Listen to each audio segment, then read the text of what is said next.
ጀነራል ቻይና ብዙ ያልተነገረለት ታላቁ የኬንያዎች የአርበኝነት ተጋድሎ ጀነራል ቻይና ማን ነው በሚለውን ጀምር። ጀነራል ቻይና የታወቀ አርበኛ ነው። የኬንያዎች የነጻነት ተዋጊ ሲሆን ቻይና ደግሞ የትግል ወይም የጫካ ስሙ ነው። እውነተኛ ስሙ ዋሩሂው ኢቶቴ ይባላል። ጀነራል የሚለው የጫካ ማዕረጉ ነው። ወደ ጫካ የገባ የኬንያ ልጅ ልክ ወታደር ቤት እንደገባ ሰው ማዕረግ ይሰጠዋል። ከተራ ወታደር እስከ ጀነራል ያሉም ወደ ነጻነት ታጋዮቹ የሚገቡት በአዲስ ስም ወደሚጠሩበት የፊልም ዓለም ነው። በአዲስ ማዕረግ፣ በአዲስ ገድል፣ በአዲስ ጀብዱ፣ በአዲስ ወኔ ይፋለማሉ። የራሳቸው 10 አለቃ፣ የራሳቸው 100 አለቃ፣ የራሳቸው ሻለቃ፣ የራሳቸው ጀነራልም አላቸው። ዋሩሂው ኢቶቴ ወይም ጀነራል ቻይና በ1940ዎቹ ማለትም በሁለተኛው የዓለም ጦርነት ወቅት እንግሊዞች ከአፍሪካ ይመለምሉት የነበረው የንጉሱ የአፍሪካ ጦር ሰራዊት አባል ሆነ። ሀገሩን ወሮ ከያዘ ኃይል ጋር እንዴት አባል ይሆናል ማለታችሁ አይቀርም። የዋሩሂው ኢቶቴ ወላጅ አባት የኪኩዩ መንደር ባላባት ነበሩ። ኬንያን ከእንግሊዞች የቅኝ ግዛት መዳፍ መንጭቀው ያወጧት በአብዛኛው ከኪኩዩ ነገድ የወጡ በብዙ ሺህ የሚቆጠሩ የማው ማው አማጽያን ናቸው እና በእንግሊዝ ቅኝ አገዛዝ ስር በዋለችው ኬንያ ብዙ አባቶች በእንግሊዝ አስተዳዳሪዎች በተያዘች ሀገራቸው ለልጆቻቸው መጪ የኑሮ ዕድል ለማመቻቸት ልጆቻቸውን ወደ እንግሊዞች የክርስቲያን ሚሽን ትምህርት ቤቶች ልከው ዘመናዊ ትምህርት ያስተምሩ ነበር።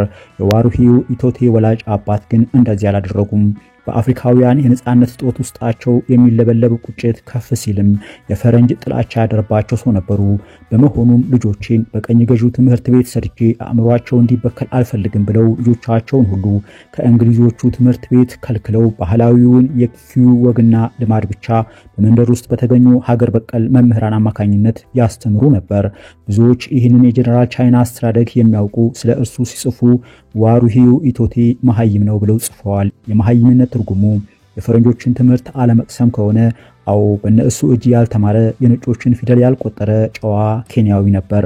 ነገር ግን በተለይ በዋሩሂው የልጅነት ዘመን ማለትም በ1920ዎቹ እና በ1930ዎቹ ይህን የመሰለውን ያልተማረና የተማረ የሚል ልዩነት ለአፍሪካውያን እንብዛም ትርጉም የሚሰጥ ነገር አልነበረም።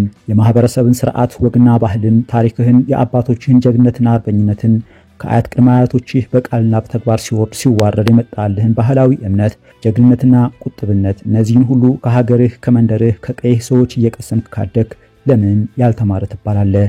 ይህ ያልተማረ ወይም የባሰው መሐይም የሚል ቃል አላግባብ በቅኝ ገዢዎቹ ግልጋሎት ላይ የዋለ ቃል ሲሆን ጨርሶ መሐይም የሆነ ሰው የለም። ሰው ቢያንስ ማንነቱን ያውቃል። ቢያንስ ባህሉ የፈጠረለትን ትውፊት ተቀብሏል። ከባህል፣ ከሀገር፣ ከዘመድ፣ ከሰው ርቆ በምድረ በዳ ያደገ ሰው ካልሆነ በቀር በእውነቱ በዚህች ዓለም ላይ ትክክል ጨዋ መሐይም ያልተማረ ተብሎ ሊጠራ የሚገባው ሰው የለም እና ያልተማረ የሚለው ቃል ለእንግሊዞች በአሽከርነት ስለመቀጠር የሚያስፈልገውን የፈረንጅ ፊደል ያልቆጠረ ለፈረንጆች እንዲያመች ተደርጎ በስልጠና ያልተሞረደ ማለት ብቻ ነበር። በእኛ ጊዜ ይላል ጀነራል ቻይና የህይወት ታሪኩን ሲናገር፣ ዋሩሂው ኢቶቴ ወይም ጀነራል ቻይና በገጠር ተወስኖ ስለ ከተማ ህይወቱ በሩቁ ይሰማቸው የነበሩ አጓጊ ወሬዎች ወጣቱን የገጠር ልጇ ዋሩሂው ኢቶቴ ከሩቁ ማርከውታል። ገና እድሜው 14 ዓመት እያለ በ1936 እንደ አውሮፓ አቆጣጠር በኢትዮጵያ አቆጣጠር ደግሞ በ1929 ዓመተ ምህረት ማለት ነው ከኪኩዩ መንደር ኮበለለ። በጥቂት ቀናት ውስጥም ራሱን በናይሮቢ ጎዳናዎች ላይ በባዶ እግሩ ቱር እያለ የሚበላው አጥቶ ሰዎች የጣሉትን ቱሩ ወይም ትራፊ ከመንገድ ዳር እየለቃቀመ ሲዘዋወር ራሱን አገኘው። ዋሩሂው ኢቶቴ ወይም ጀነራል ቻይና ሰውነት ተደልዳላ ሰው ነው። ጥብስቅ ያለ ጠንካራ፣ ባይማርም በተፈጥሮ ብልህ ጮሌ ወጣት ነበር። በናይሮቢ ወዲያ ወዲህ ሲንከላወስ የእንግሊዝ ካማራዳሪዎች ለአፍሪካውያን ወጣቶች ያወጡትን ወታደር ሆነ መዝመት ትፈልጋለህ የሚሉ በስዕል የተደገፉ የጦር ምልመላ ማስታወቂያዎችም በየስልክ እንጨቱ ላይ ተለጥፈው ተመለከተ። ፎቶዎቹ ሲበዛ መሰጡኝ ይላል ጀነራል ቻይና። የወታደር ልብስ የለበሱ አፍሪካውያን መለያቸውና በተለይ ጠመንጃቸው ማርከውታል። እንግሊዞች አፍሪካኖችን በራሳቸው በአፍሪካኖች መገዛት እንዳለባቸው ቀድመው ተረድተው ኬንያን ጠምደው የሚያርሱባት ከራሳቸው ኬንያውያን በመለመሏት ሆም ጋርድ ወይም የሀገር ውስጥ ጸጥታ አስጠባቂ በሚሏቸው ሀገር በቀል ሰራዊት አማካኝነት ነበር። በብዙ ሺህ የሚቆጠሩ የሆም ጋርድ መለዮ ለባሾች ተመልምለው የቀኝ ገዢዎቹን ስራ ይሰሩላቸዋል። ለምሳሌ በቀኝ ገዢዎቹ ላይ የሚያመጹ ነጻነት ወዳድ ኬንያዎችን እያሳደዱ ያስራሉ፣ ይገድላሉ። የማውማው ህዝባዊ አመፀኞችን ይዋጋሉ። ህገ መንግስቱን የከዱ ብለው ይሰቅላሉ። በሞት ይብቃ የተወሰነባቸውንም በአደባባይ ይሰቅላሉ። ታማኝ የፈረንጅ ተላላኪዎች ናቸው የሀገር ውስጥ ዘቦች። በምትኩ ደሞዝ ይቆረጥላቸዋል። ልጆቻቸውን በፈረንጅ አፍ ያስተምራሉ። መኖሪያ ቦታና ከፍ ሲልም የእርሻ ማሳ እንደ የታማኝነት ደረጃቸው ይሰጣቸዋል እና በምትኩ የባንዳነት አገልግሎታቸውን ቀጥ አድርገው ይከውናሉ። ቢሆንም ግን እነዚህ ሀገር ጠባቂ የተባሉ ከሀገሬው ሰው መሃል የተመለበሉ ባንዳ ወታደሮች በብዙ ነፃነት ወዳዶች የሚጠሉትን ያህል በተቃራኒው በአብዛኛው ተራ ህዝብ ዘንድ ግን እንደ ብርቅ የሚታዩና በስኬታቸው የሚቀናባቸው ነበሩ። ሕፃን ሁሉ ሲያድግ እነሱን መሆን ይፈልጋል። ሲታዩ ያምራሉ። አለባበሳቸው በገዢዎቹ ዘንድ የሚሰጣቸው የውሸት ክብር፣ ግርማ ሞገሳቸው፣ ጠመንጃቸው፣ ሁሉ ነገራቸው ተመልካችን ያማልላል። ውስጣቸውን ለቄስ ቢሆንም ውጫቸውን የተመለከተ ማንም ኬንያዊ እንደሚማረከው ወጣቱ ዋሩሂ ኢቶቴም እነዚያን የቀኝ ዘቦችን ተመልክቶ ማለለ። በጣም የሚገርመው ኋላ የኬንያኖቹ ነፃነት ትግል በርትቶ ወደማይቀለበስበት ደረጃ ሲደርስ እንግሊዞችን እየከዱ የአርበኝነት ተጋድሎውን የተቀላቀሉት እነዚሁ በእንግሊዞች እጅ ሀገሬውን ረግጠው እንዲገዙላቸው ያቋቋሟቸው የሀገር ውስጦች ፖሊሶችና ሚሊሻዎች ነበሩ። እንግሊዞቹ በመጨረሻ ማናቸውንም ሀገር በቀል የሆነን የታጠቀ ኃይል ጨርሶ ማመን ሲቸግራቸው የሆም ጋርድ ሰራዊታቸውን ቀንቀነኛ ማታ ማታ የማማማጺዎች እያሉ ውስጡን በራሳቸው ላይ ይሳለቁ ነበር። የሀገር ውስጥ ዘቦቹም ቀንቀን ላይ የእንግሊዝ ታማኝ አገልጋዮች ነበሩ። ማታ ማታ ደግሞ የአርበኞች የሚስጥር አጋሮች፣ የውስጥ አርበኞች። ደም ከላብ ይወፍራል እንዲህ ሊሆን የሀገራችን ሰው ወይስ የነፃነት ጥያቄያቸው ከወገኖቻቸው ጋር አንድ ያደረጋቸው ነፃነት ናፋቂዎች ነበሩ ይሆን? ወይስ ከህዝባቸው የሚመጣባቸውን በቀል ፈርተው ኋላ መግቢያ አናገኝም ዘር ማንዘር አይኖረንም ብለው ሰግተው ይሆን? ይህን አከራካሪን ጥያቄ ለጊዜው ተወት እናድርገውና ወደ ባለ ታሪካችን ወደ ጀነራል ቻይና እንመለስ። ጀነራል ቻይና ዋሩሂ ኢቶቴ በናይሮቢ ስልክ እንጨቶች ላይ ባያቸው የጥቁር ወታደሮች ፎቶዎች ተማረከና በማስታወቂያው መሰረት ለሀገር ውስጥ ጸጥታ ክፍል ሊመለመል ተመዘገበ። ምልመላው ግን በጊዜው ኬንያን ለመጠበቅ አልነበረም። ቀኝ ገዢዋ እንግሊዝ በሁለተኛው የዓለም ጦርነት ውስጥ ነበረች። ስለሆነም ምልመላው እንግሊዝ ባዘመተች ቦታ ለመዝመት ፈርመህ የምትገባበት የተዘዋዋሪ ወታደርነት ስራ ነበር እና ደልዳላው ወጣት ጀነራል ቻይና በሁለተኛው የዓለም ጦርነት እንግሊዞች ወደ ወሰዱት ቦታ ሄዶ ለመዋጋት ፈቃደኝነቱን ሰጥቶ ገባ። ስሙን እንኳን አስተካክሎ መጻፍ አይችልም ነበር፣ ግን እንግሊዞች ሲያዩት ወደውታል። አቋሙ ለወታደር የተመቸ ነው። ትከሻው የጦር ዕቃ ለመሸከም የሰጠ በመሆኑ ተቀብለው መዝግበውታል። እንግሊዞች ከጀርመኖችና ጃፓኖች ጋር በበርካታ ግንባሮች ከመንታ ባላጋራዎች ጋር የሞት ሽረት ጦርነት ውስጥ ተጠምደዋል። እንደወትሯቸው መሐይምና አዋቂ ብለው ሊዋጋላቸው የመጣን ሰው የሚመልሱበት አንጀት አልነበራቸውም። የመጣውን ይቀበላሉ። ከወታደራዊ ስልጠና ጋር ፊደል አስቆጣሪዎች መድበውታል። ጀነራል ቻይናን እንደምንም የፈረንጅ አፍ አስለመዱት። ፊደላቸውን ማስቆጠሩትና መሳሪያ አስተካክሎ መተኮስና ትዕዛዝ የሚቀበልባትን ያህል እንግሊዘኛ ሲችልም መለዩ አልብሰው ወደ ጃፓን ውጊያቸው ወስደው ቀላቀሉት።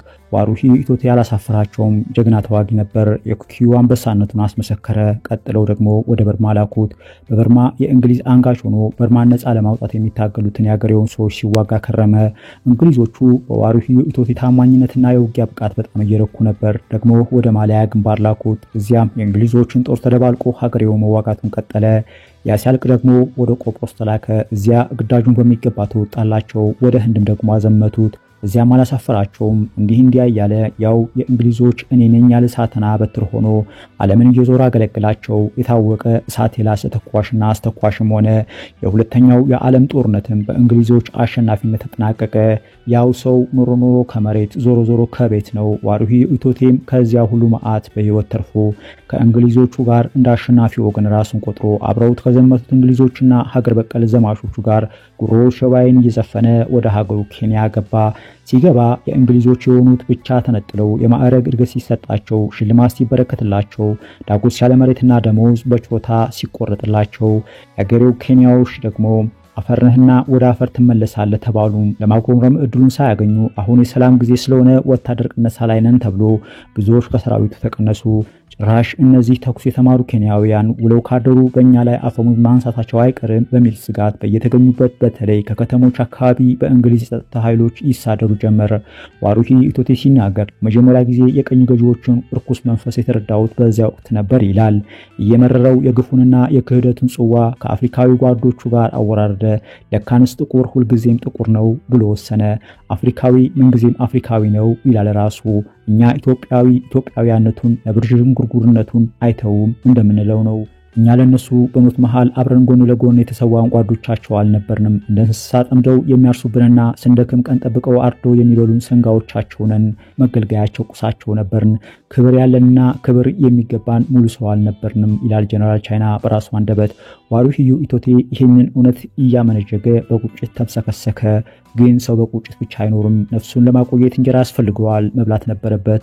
አማራጭ አልነበረውም። የሚጠላቸውን ሰዎች ሄዶ ደጅ ጠና። በእንግሊዞች በሚዘወረው ባቡር ጣቢያ የሀዲድ ጠባቂ ሆኖ ተቀጠረ። ደስ የሚለው ነገር ሀዲዱን ከሽፍቶች እንዲጠብቅ የሚወደው ጠመንጃም ተሰጠው። ሽፍታው ግን ማን ነው? ማን ነበር ሀዲዱን የሚያጠቁ ሽፍቶች? ኬንያዊ ወገኖቹ ናቸው። የባቡሩ ተጓዦች ማን ናቸው? ቅኝ ገዢዎቹ ናቸው። እና ድሮ የተሸወደው አልበቃ ብሎት አሁን የቅኝ ገዢዎች ተላላኪ ሊሆንና ወገኖቹ ሊወጋ አይታሰብም። መረረው። በመሃል ባቡር ጣቢያው እየሰራ እነ ጆሞ ኬንያታ ውስጡን ባነሳሷቸው በአንዳንድ የሀገሬው ሰራተኞች ማህበራት ስብሰባዎች ላይ መገኘት ጀመረ። ፖለቲካ እየገባው መጣ። የነጻነት አየር ሸተተው እና ምን ማድረግ እንዳለበት ወሰነ። ከጥቂት ወራት በኋላ በቁጥር ወደ 30 የሚሆኑ የኩኩዩ ተከታዮች አስከትሎ ወደ ኬንያ ተራራ በመውጣት ሀገሩን ኬንያን ከቀኝ ገዢዎች ባርነት መዳፍ ለማላቀቅ የጫካ የአርበኝነት ተጋድሎውን ሀ ብሎ ጀመረ። ዋሩሂዩ ኢቶቴ በእንግሊዞች እጅ የሰለጠነ ወታደር ነው። ያልተሳተፈበት የኤሲያ ምድር ጦርነት አልነበረም ማለት ይቀላል። እዝን ማስጠበቅ ያውቅበታል። በተከታዮቹ አርበኞች ዘንድ ጥብቅ ወታደራዊ ዲሲፕሊን አነገሰ። ለእያንዳንዳቸው እንደ ጀግንነታቸው ልክ የአርበኝነት ወታደራዊ ማዕረግ ሰጣቸው እና ለራሱም ደግሞ የጀነራልነት ማዕረግን ጫነ።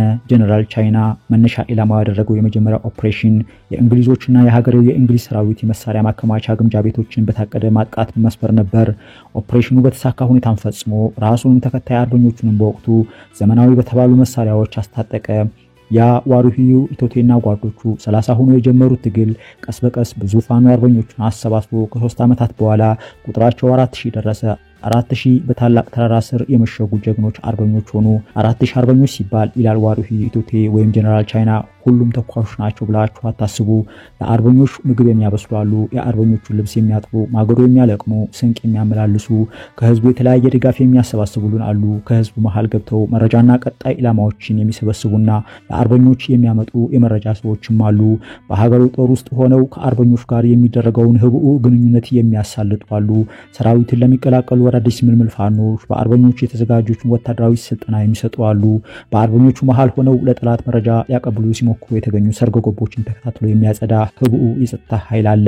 በወገን ሰራዊት ውስጥ የካህድነት ስራ ፈጽመው የተገኙትን፣ በሰላይነት የተጠረጠሩትን፣ በውጊያ ላይ በፍርሃት ተርበርብደው የተገኙትን፣ ወራዳ ተግባር የፈጸሙትን አርበኞችና ባንዳዎችን ለመዳኘት በተቋቋመው የጫካ ፍርድ ቤት ውስጥ እንደ ዳኞች ሆነው የሚያገለግሉና ፍርድ የሚሰጡ አርበኞችም አሉ። ሴቶች አሉ። ነርሶች ወይም ጤና ረዳቶች ነበሩ። ቁስለኞችን የሚያስታምሙ አሉ። አንዳንዶቹም በሚያሳዝንም ሁኔታ በአርበኝነት ስም ጫካ የሚገቡ ሴቶች የጦር መሳሪያዎቹ ዕቁባቶች ነበሩ። ግን እነሱም አንዳንዴ ከመጡ በኋላ የሚሰሩት ነገር ይሰጣቸዋል። ከዕቁባትነት ተነስተው ነፍጥ አንስተው የተጋደሉ ጀግኖቹ ነበሩ። ሌሎቹ እንዲሁ በቀጥታ በአውደ ውጊያዎችና ልዩ ዘመቻዎች ተሰማርተው ጠመንጃ ባይተኩሱም በተለያየ የመስክ አርበኞች የሚረዱና ለነጻነት ትግሉ ቁልፍ ሚና የተጫወቱ በርካታ ሰላማዊ ሰዎችም የአርበኝነት እንቅስቃሴው አካል ነበሩ። በጥቅሉ ሲታይ ጀነራል ቻይና በታላቁ የኬንያ ተራራ ጫካዎች ውስጥ ያቋቋማቸውና የሚመራቸው 7 የተወራበቱ የአርበኞች ካምፖች ነበሩ። የየዕለት ተግባራቸውን ሲናገር ጀነራል ቻይና እንዲህ ይላል። አርበኞቹ በማለዳ ይነሱና ዕለታቸውን በጸሎት ይጀምራሉ። ከዚያ የአካል ብቃት ስፖርትና ወታደራዊ ስልጠናዎችን ያከናውናሉ። ከዚያ በአብሳዮች የተሰራ የበቆሎ ገንፎ ለአርበኞቹ ቁርስ ሆኖ ይቀርብላቸዋል። ከዚያ ቀኑን ሙሉ በጫካ ካምፖቹ በሚሰጧቸው ግዳጆችና የሚሰራ ነገር ካሌለም በውይይቶች ላይ ይሳተፋሉ። በጫካ ህይወት ምሳ የለም። የተጠራኸው በድግስ ላይ ለመታደም አይደለም፣ ለመረረ ትግል ነው። ምሳ ያምርሃል፣ ግን ምሳ ታስቦ ይውላል። እየቆየህ ትለምደዋለህ። ከዚያ መሻሹ ላይ ጨለማው አይን ያዝ ማድረግ ሲጀምር ራት ይመጣል። ስጋ ነገር ካለ የሚቀርበው በእራት ሰዓት ብቻ ነው። ቁርስ ላይ ስጋ መብላት አይፈቀድም። ቁርስ ገንፎ፣ እራት ስጋ፣ የማታ እንጀራ ስጠኝ ማለት ይሄንን ነው። በገንፎ አስጀምረ በስጋ የምታስጨርስ የኬንያዎች አምላክ ተመስገን ማለት አማረኝ። እነዚህም የጀነራል ቻይና የአርበኝነት ዘመን ህይወት ውስታዎች እያነበብኩ ለነጻነት የሚደረገው ትንቅንቅ ቀጥሎ ዋሩሂዩ ኢቶቴ ወይም ጀነራል ቻይና የእንግሊዞችን የመጓጓዣ ድልድዮችን ሰባበረ። የጦር መሳሪያ መጋዘኖችን እርቃናቸውን አስቀረ። የቅኝ ገዢዎችን ጦር በደፈጣ ውጊያ መግቢያ መውጫ ያሳጣ ለበለበው። የታሰሩ አርበኞችን በስልታዊ ኦፕሬሽኖች ጠላት ጉያ ስር እየገባ አስለቀቀ። ጀነራል ቻይና በርካታ የአርበኝነት ጀብዶዎችን የፈጸመ የኬንያ ነጻነት ታላቅ አርበኛ ሆነ። ዝናውን አኘ። የኬንያ ወጣቶች ጀነራል ቻይናን ለመቀላቀል ልባቸው ሸፈተ። ለቀኝ ገዢዎቹ ሰላይና መረጃ አቀባይ ሆነው የነጻነት ትግሉን ለማኮላሸት የሚሰሩ ባንዳዎችን አይቀጡ ቅጣት በመቅጣትም መቀጣጫ አደረገ። በእርሻዎች በየሰፈሩ በሀገሬው ሰው ክፉ በመሆን የታወቁ ነጭ መሬት ባላባቶችን በመቀጣጫ እርምጃ ዋጋቸውን የሰጠ የወገኑን ባጠባቂ ነበር። ለአርበኞቹ አልታዘዝና አልተባበርም ያሉ የፈረንጅ አሽከር መሆኑን የመረጡ የሀገር ጠባቂ ሰዎችን ደግሞ ሳይታሰብ እንደ መንፈስ ባሉበት ከተፍ እያለ ብዙ ባንዳዎችን መነጠረ። በርካታ አርበኝነት ጀብዶዎችን የፈጸመውን የዚህን የጀነራል ቻይናን ታሪክ በቀጣይ በክፍል 2 ፕሮግራማችን እናቀርብላችኋለን። አብራችሁን ስለቆያችሁ ክብር ይስጥልን።